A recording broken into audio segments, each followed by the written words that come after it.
Manuel Ugarte deal could be hours away from being completed. McTominay's price is lowered. An Ederson bid is rejected. Sancho wants PSG. This plus all the latest Manchester United news and transfer news that will keep you right up to date with everything. Welcome to Man United Review. My name's Jamie. Before we get into it, please smash a like on the video and let's jump straight on into it. So I'm going to kick off with Facundo Pellistri has been confirmed. His deal to Panathinaikos has been confirmed. Fabrizio Romano said Panathinaikos signed Facundo Pellistri for Man United. Permanent deal is as exclusively revealed. 6 million fixed fees, 2 million add-ons, so 8 million euros including add-ons. Buyback option valid until 2027. That's interesting. So we can buy him back for the next 3 years if he does well. 45% sell-on clause for Man United. I actually think that's a pretty decent deal for Facundo Pellistri. He's only got a year left on his contract as well. So to get potentially 8 million, we've included a buyback clause and a 45% sell-on clause. Yeah, considering we're not going to get massive amounts of money. Isn't it weird? I thought there'd be more teams interested in Pellistri, unless we're missing something. He might be one of those players that we kind of rate as fans, because I think he is a good player. I don't think he's quite Man United quality, and I don't think he's done much on his loans to be overly impressive. Like I said in a video before, Amad Diallo when he went to Sunderland was outstanding. But isn't it weird how there's not like that many teams in for him? So maybe we are just over egging the pudding with Pellistri. Maybe we rate him higher than actually what what he is. But I think that's a decent deal. Let me know what you think though in the comments. Now, the main topic that's been dominating all the news, all the stories, all the transfer gossip, Manuel Ugarte. I literally have 8 slides of all the news over the last 24 hours.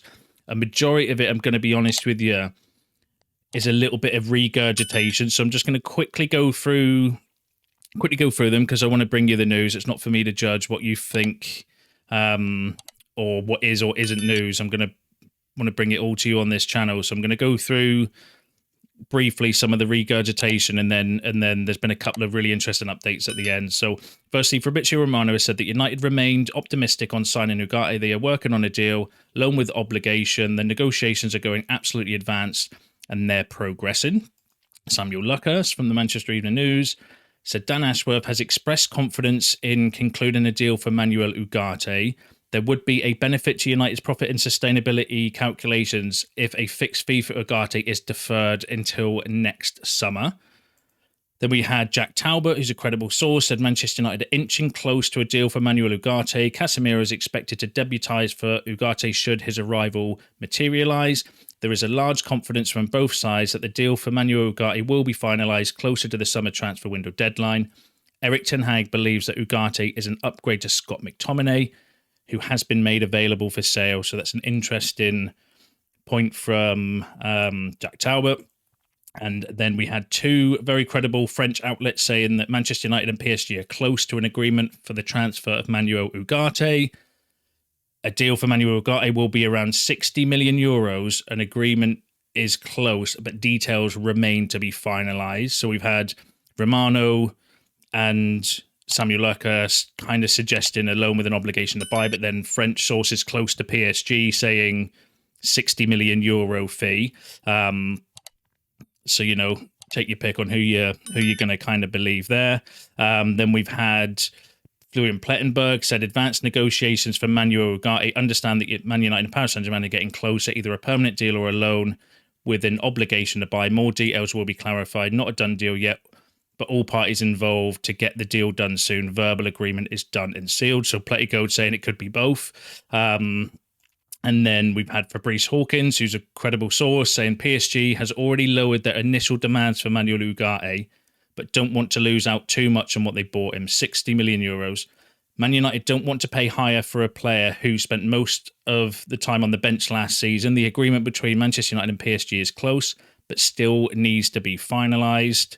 So they were all kind of stories that came out last night. The Muppeteers also said that today Manchester United were offering PSG something a little bit above 50 million euros for Manuel Ugarte. So it's anybody's guess what it's going to be based on those stories. We've got Fabrizio saying low with an obligation to buy. Samuel Ugarte suggesting that would be a better deal for United. French sources saying 60 million euros. The Muppeteers saying we've offered 50 million euros. So, you know, a lot of guesswork and a lot of regurgitation around it. But the news that came out this morning from L'Equipe, who are a credible source, said that negotiations between PSG and United on a loan deal with an obligation to buy around 60 million euros for Ugarte is set to be successful. The positions of both clubs have become very close. The deal could be finalised in the next hours. So I would kind of summarise it as that a lot of regurgitation, but I do think the deal is getting close. But then we've been saying that for the last few weeks, like I could have done, like it's been deal close, deal very close, deal very, very, very close, deal very, very, very, very, very close. And it's just kind of, obviously it's getting closer because the transfer window's closing, is my thoughts on that. But yeah, a lot of mixed messages. So reading between the lines, it looks like we're either going to pay around 50 million euros or close to the 60 million euros, like 50 with maybe 5 add-ons.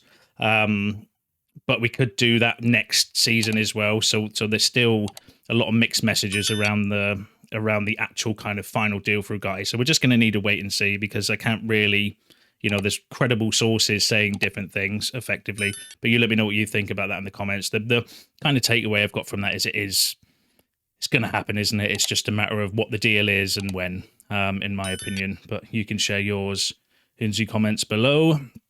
So let's move on to McTominay. So Demarcio said Napoli's interest in Scott McTominay remains alive. Peter Hall, who's not a tier 1 source, can be decent, a little bit hit and miss. He said that Manchester United are expected to drop their valuation of McTominay below £30 million in the next week in order to secure a sale. So in a similar way where we've been holding out for Ugarte for maybe his price to drop, maybe clubs have been doing that for McTominay as well, which is, you know, that's the transfer game, isn't it? Do you know what I mean? If you have you can only sell players based on their market value, and if no one's bidding 30 million for McTominay, then what can you do about it? If you either keep him, or if you get a 20 million offer, you have to accept it, depending on obviously what your plans are with the squad. But yeah, I'll keep my ears to the ground for the McTominay news. And there was mixed stories yesterday regarding Ederson. So obviously I brought you a news story from Alfredo Padula saying that Manchester United were looking at Ederson, but for next season. Fabrizio Romano said there's nothing between Manchester United and Ederson. They are fully focused on Manuel Ugarte. But then Alfredo Padula's also come out saying that Atalanta rejected a €50 million offer for Manchester United for Ederson.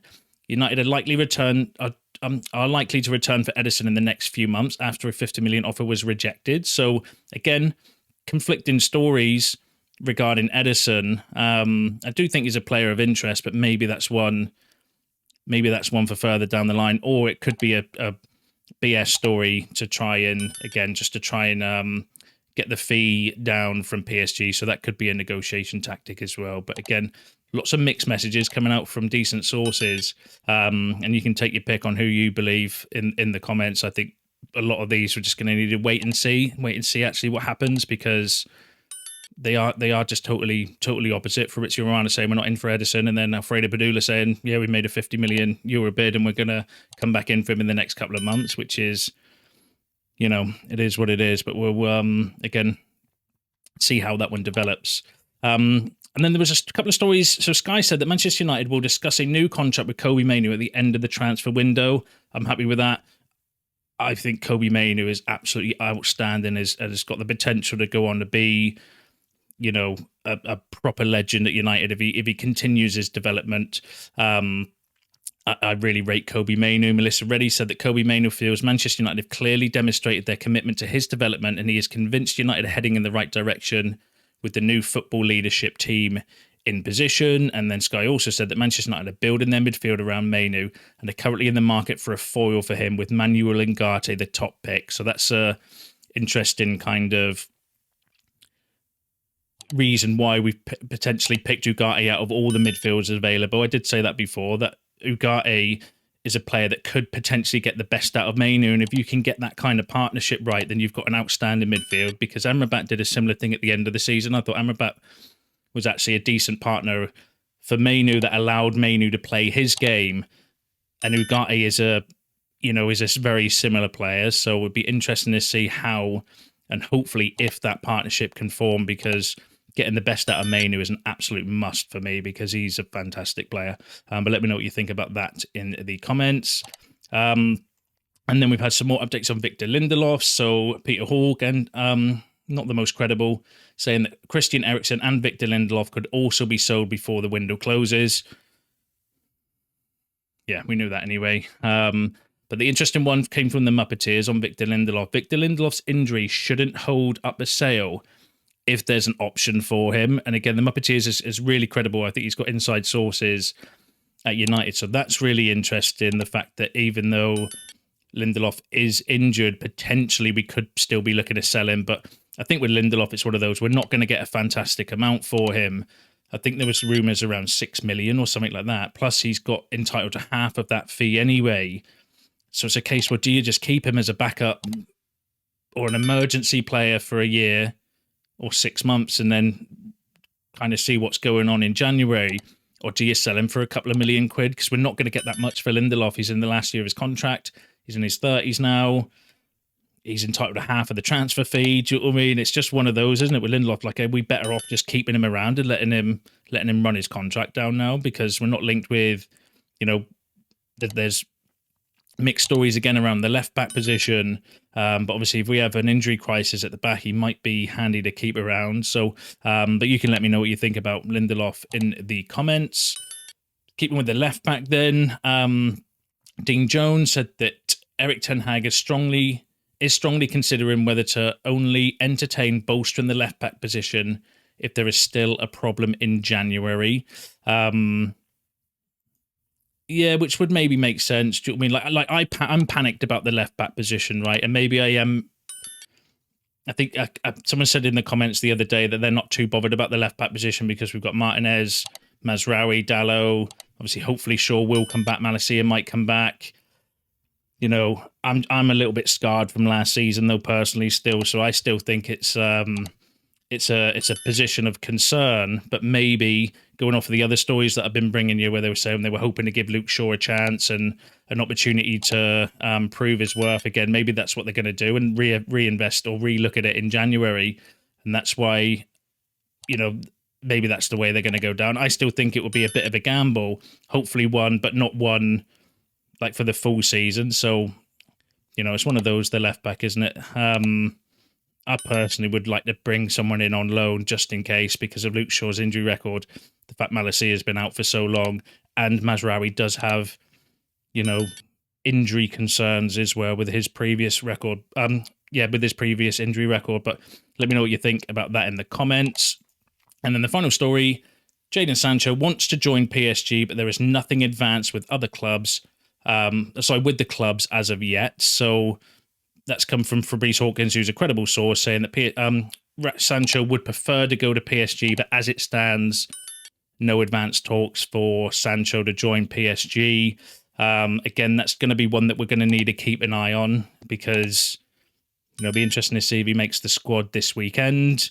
That might then force Sancho into a bit of a decision for the final week of the transfer window if he doesn't make the bench again against Brighton this weekend. Will he then kind of have that moment where he's like, actually, do you know what it is? Maybe I do need to leave for my own career and try and kind of force a move himself. Who knows? But again, we're going to need to see what happens on that one. So that's you all up to date with the latest Manchester United news and transfer news. Drop your thoughts in the comments below. I do enjoy reading them. Smash a like on the video on your way out. Subscribe to the channel if you're new. And I'll see you in the next one.